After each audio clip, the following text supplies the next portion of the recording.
Okay guys, so let's talk about the lights. If you go to the press Shift A, then go to light, and here we have a lot of lights from Blender, but Octane actually only accept the area light and the sphere. Okay, so let's create an area light first for now. And to adjust the properties of this light, you have to go to the light properties and then create a node. Just click on this use nodes here, and then an automatic node is created. So using these nodes, you can control intensity, you can control the surface brightness, also visibility to diffuse, specular, cast shadows, transparent emission, things like that. So this texture emission is the basic one. Normally I use the black bar emission, so we have to change it. Have to search for black bar emission. If you press Shift A, press S and type black bar emission. The only thing you have to do is just plug this on the emission in this diffuse material. I'll delete this one. And here you have a new attribute that is the temperature. So here you can control the temperature. So let's put 3000. Okay, let's reduce the power here. So the power here on Octane, it works on watts. So it means that here we have 100 watts in the power. So let's reduce it to something like, I don't know, 30 watts. Okay. Also, if you want to adjust the size, you can always come on the light properties and adjust the size by here. Okay. Also, you can always increase. I really don't recommend scale this light up. So in some cases you have to, but then this is something for maybe another tutorial. Okay, so also you can use directional light as kind of map to this black bar emission. I'm gonna show you. So if you press Shift A, S to search, and then type light, I'm not sure what's the name right now, just it's the spotlight texture. Okay, so then plug it on the texture slot, and as the name says, it's a spotlight actually, but this one you can, using this spotlight, you can control the angle of this area light. So it's pretty cool. So you can always increase and decrease the cone angle. So here we have 60 degrees, but let's say that we want 108 degrees. So here we have the same amount of an angle that a black bar emission use without using the spotlight texture. Okay, so here for example, if I like set it to 1 here, the texture it means 1 it means white and 0 it means black. So when you plug it here, you are using a completely white on 108 degrees. Okay, so the cone angle here, if you adjust the angle, let's say, I don't know, 90 degrees, you're gonna have a 90 degrees angle of this light. So it's kind of like the directional light. You can always adjust the hardness here, so to be more soft or to be more sharpened. Let me decrease a little bit more the cone angle. Here you can see a little bit better. Okay, so let's take a look on the sphere light. So I'll delete this one. I create a sphere, Shift A, light and sphere. So let's do the same. So let's add a node to this sphere. Then I change it to black bar emission. plug it on the emission diffused material, and let's adjust here the power intensity. Let's put 30 watts. Also, you can decrease the radius here, so it's 25 centimeters. So let's put maybe 5 centimeters, and I will decrease this temperature here. Let's put, I don't know, maybe something like 3000. Yeah. And here you can turn on and turn off visibility for diffuse, for example. So only specular and cast shadows are being affected right now. Okay, as you can see here, we have the refraction of this light bouncing on the walls and everything that has a specular.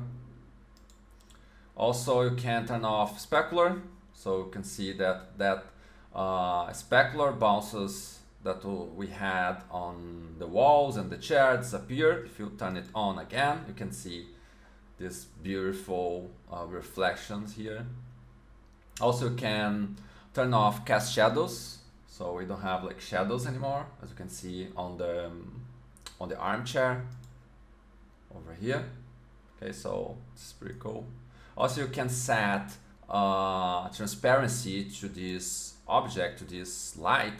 If you go to the opacity and set it to 0, you can see that actually we turn off, it's quite like turn off the light, but if you go to the transparent emission, it turns it on, and we have like the same intensity, everything is the same, but you can't see the light on the scene. Okay, so let's take a look on the camera imager of our camera. So for this, I will turn off transparent emission. I'll set opacity to 1 so you can see the light. I'll select my camera, go to the camera properties, scroll down and go to the Octane camera imager. So here we have, I think, the main controls of your image. So this set here is the main ones that I use when I'm like making renders and trying to adjust my image to be more realistic. Okay, so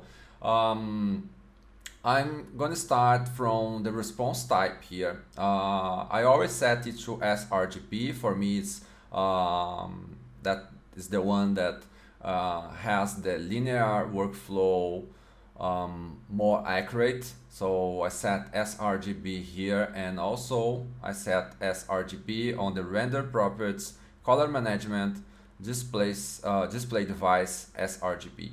Okay, but this one is also a kind of lookup table. So you have a lot of lookup tables here, so you can always change it.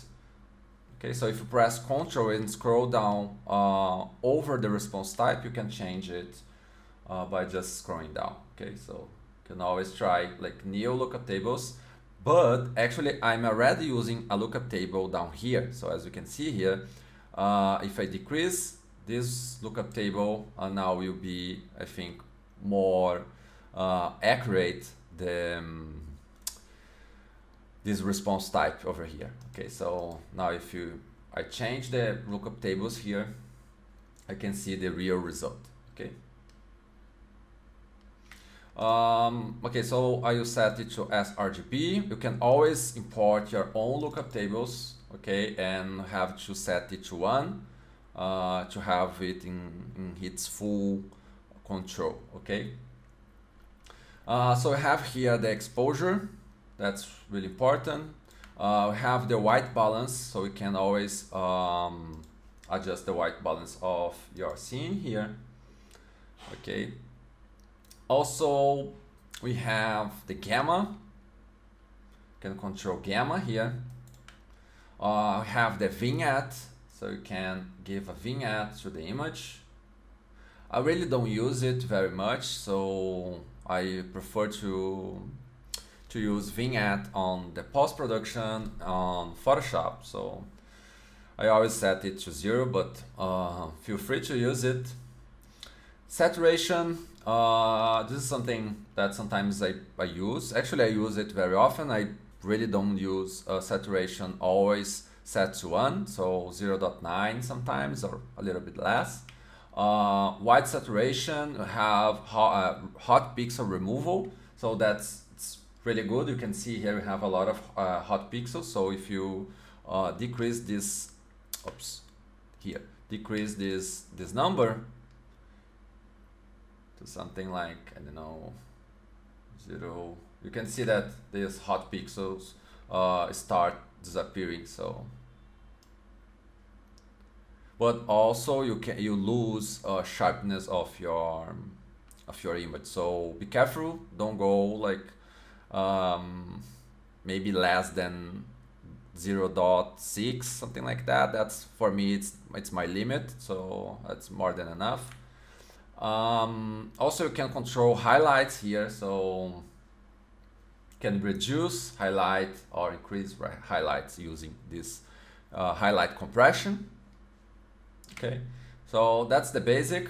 I use these values a lot. So okay, so let's take a look on the post-processing. So Octane has a really nice post-processing here. So I'll select this light here, and I will decrease a little bit more to something maybe 2 centimeters.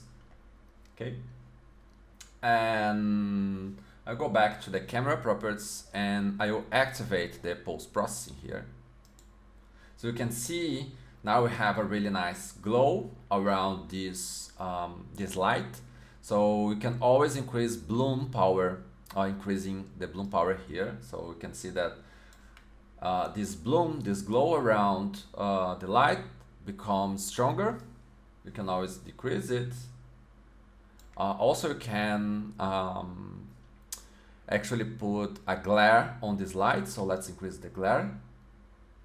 So I have this really nice star around this light. You can always increase the number of glare rays. So for example, here we have 3, but you can increase it. And also the angle, we can rotate this glare. The glare blur as well should be more soft or maybe more sharpened.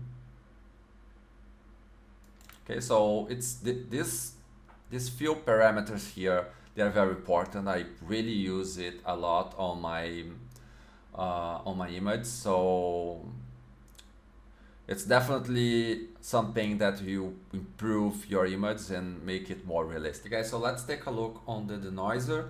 So if you scroll down a little bit, go to the spectral AI denoiser, you have to enable denoising, and for now let's turn off the noise on completion.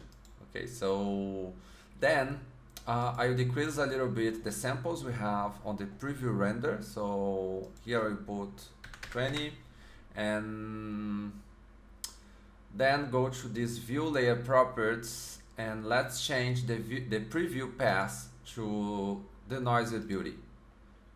Okay, so now if you go back to the camera properties, scroll down to AI denoiser. So here on the blend parameter, you can control the value of the noise between the noise path and the combined path. Okay, so let's take a look on depth of field. So if you scroll up a little bit and go to depth of field here, let's select a focus. So go to the speaker here and select this. I'll select this armchair actually. So I'll zoom in a little bit, try to find a nice spot here. And let's increase the aperture here. So if you increase aperture, I don't know, maybe to 1, you can see that our background start being blurred a little bit, and you have the total focus on the armchair. So let's wait a little bit for the denoise. So let me see here. Okay. Yeah, here we go. So let's zoom in a little bit more. try to get a really nice angle here. Maybe something like this. And here you go. So it's a very nice tool. Depth of field works really well on Octane. So I use it a lot, and definitely it gives you a really realistic image as well. Okay guys, so another cool thing about Octane is that if you duplicate object using instance, it doesn't eat up your memory, your VRAM of your GPU. Okay, so I'm gonna show you, explain it doing it on my viewport. So I change it to the 3D viewport here, and I will duplicate this guy, this armchair here. So I'm gonna show you, here you can see how much of memory the geometries and textures and everything are consuming from my VRAM. So this scene are consuming 3K. So if I start duplicate this object here, just pressing Shift D as a normal copy, yeah, you can see that this number start increasing. So let me copy this entire one here. Everything starts getting slow. So let's take a look. So now we have almost like 5K of my VRAM. So now what I'm gonna do is I will delete these guys over here, and I will have like 3K and a half. So if I duplicate it pressing Alt D and keep doing that as an instance, you're gonna see that the value, the memory here remains the same. So this is something that you have to keep in mind when you are making your scenes, because sometimes you have like, I don't know, maybe the same chair, and you have to remember, if you duplicate it pressing Shift D, definitely it will slow your render, and it's not necessary. You don't need to do that if you can do like Alt D. So that's something to keep in mind. It will definitely speed up your renders as well. Okay, there is another way to make light as well. I think I forgot to mention is the mesh light. So everything that you create can become a light. So let's create, for example, the monkey, the Suzanne. So where is Suzanne? Yeah, here. Okay, so we have the monkey here.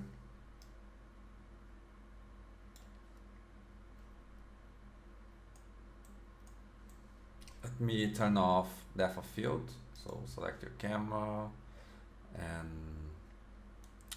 set aperture to 0. Okay. So now if you select the monkey, let me delete this sphere first and select the monkey and go to the shader editor. And if you create a material to this monkey, for example, a new material, and if you create a black bar emission, so Shift A as type black bar emission and plug it on the emission slot here, you're gonna have a light. So the same parameters that you have here on the light, on the area light and the sphere light, you can have on any object. Okay, so that's important. So you can have the same thing here. Okay, so that's pretty cool. Okay, so let's go to the next topic, that is materials. So one important thing about Octane is that you have, let me create a box here, maybe a sphere.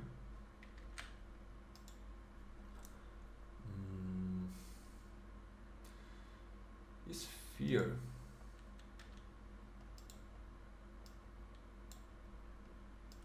So when you create material, actually you can always set the main material that will be displayed when you create a new material. You can go to the preference, then type Octane, go to Octane render, and you can change here. So if you change, for example, to, I don't know, maybe a metal or specular, every time that you create a new material is it will display here. So in my case, I set universal material. So Octane has I think 4 different materials, main materials, like to create shaders. So the first one is the universal, and you can basically do everything on the universal. So I normally use it actually when I started like using the different ones that I'm gonna show you, but then after a while I decided to use universal. It's much better, and like you have everything in here. But you have also, if you go to the add menu, go to the Octane shader, you have the diffuse material, you have the glossy material, you have the metal material, and you have the universal material, I think. Let me see. Metal, universal, compose, and yeah. So these 3 ones actually are the main ones, and the universal material is all in one. So we have all the parameters that we have on these 3 different materials in one. So the first material here, the metal material, is dedicated to metals. So we can create metals based on this material. Okay, so the glossy material actually creates shiny materials like plastics or even metal. And then diffuse materials actually create dull, non-reflecting materials. And also you can use it for light emitting. Okay, so that's why sometimes you can see when you create, for example, area light here. So area light, and if you create a node, you can see that this texture emission is plugged on this diffuse material. So if you want to create a light, it's better you create on the diffuse material than on the universal material. Okay, and actually I forgot to mention the specular material. So let me go back here. If you go to add, then Octane shader, add Octane shader, and we have the specular material. And the specular material makes transparent materials such as glass and water. So I'm gonna show you a quick example here. So let me bring this up. Let me just delete this monkey here. I decrease the power to 30 watts. Yeah, I think it's good enough. So let's create specular material here. So plug the specular on the surface, and as you can see here, now we have actually kind of a glass, but it's not totally transparent because the roughness is set to 0.063. So if you set to 0, now you have a glass, but also you can always smooth this material, so shade smooth. Actually, I think the wrong sphere.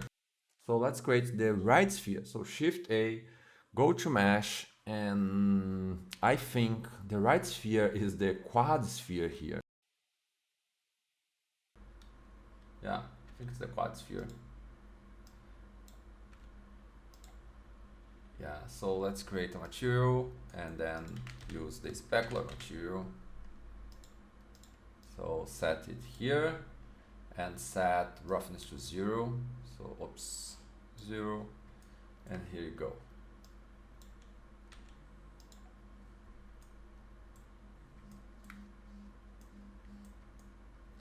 Okay, also important thing about the specular material and about creating glass material is that if you create a glass for the window, you have to turn on fake shadows, okay?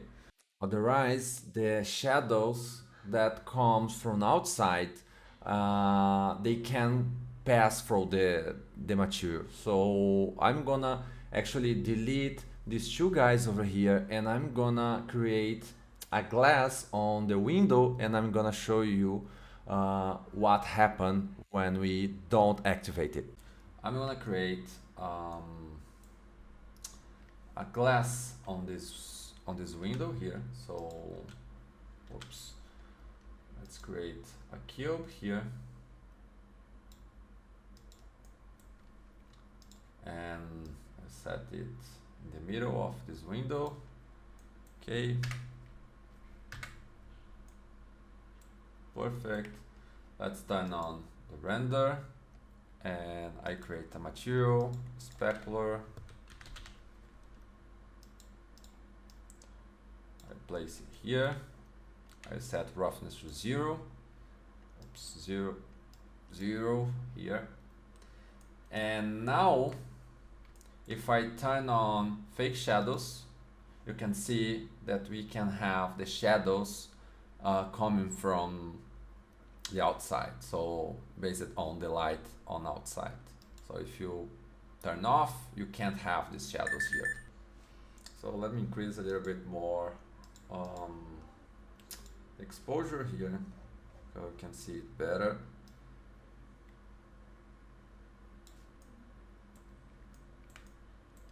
So again, I select and turn on fake shadows. So now we have a really nice shadows here. Okay guys, so that's it. I think I covered almost everything that I want to talk.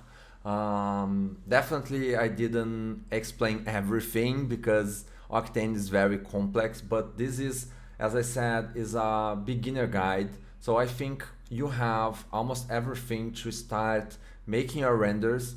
So go ahead, make something amazing and show me what you are doing. I will be glad to see your images and also solve problems. Maybe you have questions regarding this video, so please leave your comments down below. And also, if you like this video, please subscribe to my channel, leave your like, and that's it. Thank you very much guys, and see you in the next video.